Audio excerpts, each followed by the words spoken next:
Bismillahirrahmanirrahim. Assalamualaikum warahmatullahi wabarakatuh.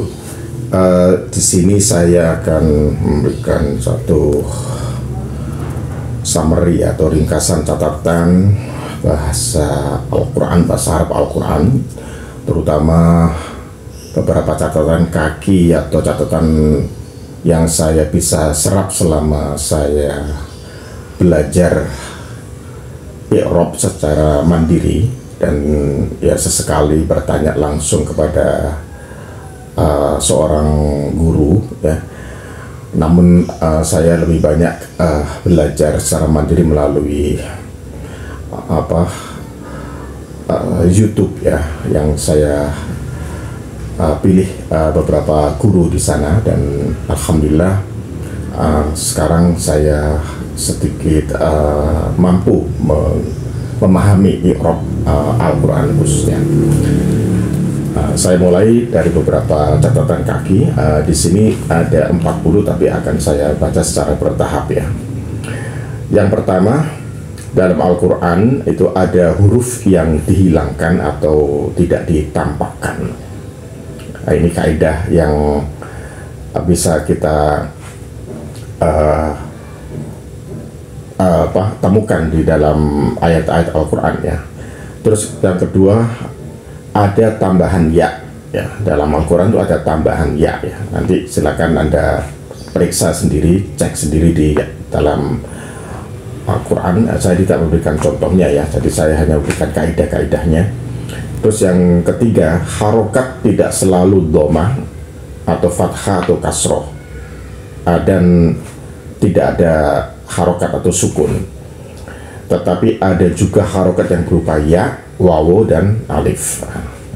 Terus kaidah yang keempat, ada pembuangan atau penghapusan huruf nun. Jadi dalam Al-Quran ada pembuangan atau penghapusan huruf nun ya. Di sini saya sekali lagi tidak memberikan contoh. Kaidah yang kelima, ada kata benda itu diawali oleh alif lam dan ada pula diakhiri tanwin. Maknanya tidak sama. Kalau ada yang diawali alif lam itu disebut dengan ma'rifah, kalau tidak diawali dengan alif lam disebut dengan nakiroh ya. Kaidah yang keenam, struktur bahasa Arab Al-Quran, terutama objek bisa di depan, di tengah, dan atau di belakang. Jadi objek itu kalau dalam bahasa Indonesia kan SPO gitu ya, tapi dalam bahasa Arab Al-Quran itu bisa di tengah ya, bisa di tengah dan bisa juga di depan. Gitu. Jadi oleh karena itu kita yang mempelajari ilmu tafsir atau terjemahan juga harus menguasai i'rab. Kaidah yang ketujuh, setiap kata kerja atau fi'il itu ada subjeknya atau fa'ilnya. Jadi subjek itu artinya fa'il ya.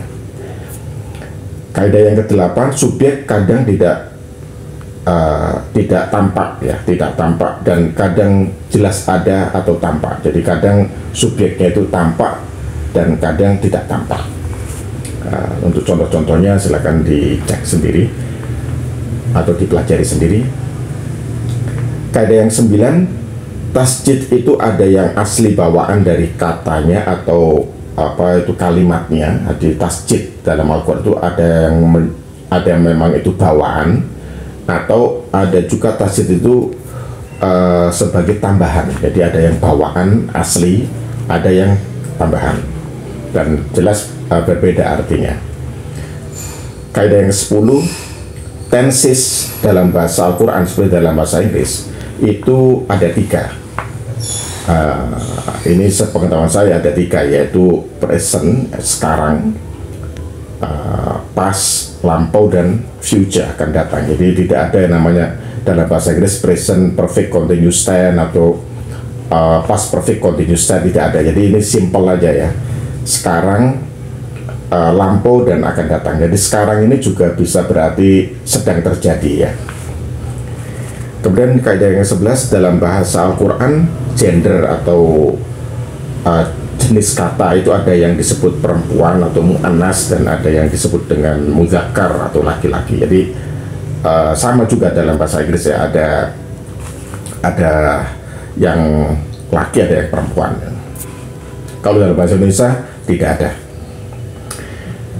Kaidah yang ke-12 dalam bahasa Al-Quran, huruf jar itu pada umumnya akan memajrurkan atau menjerkan ya, jadi harokat kasrohkan. Jadi ada namanya huruf jar ya. Huruf jar itu akan membuat kalimat atau kata setelahnya itu menjadi kasroh.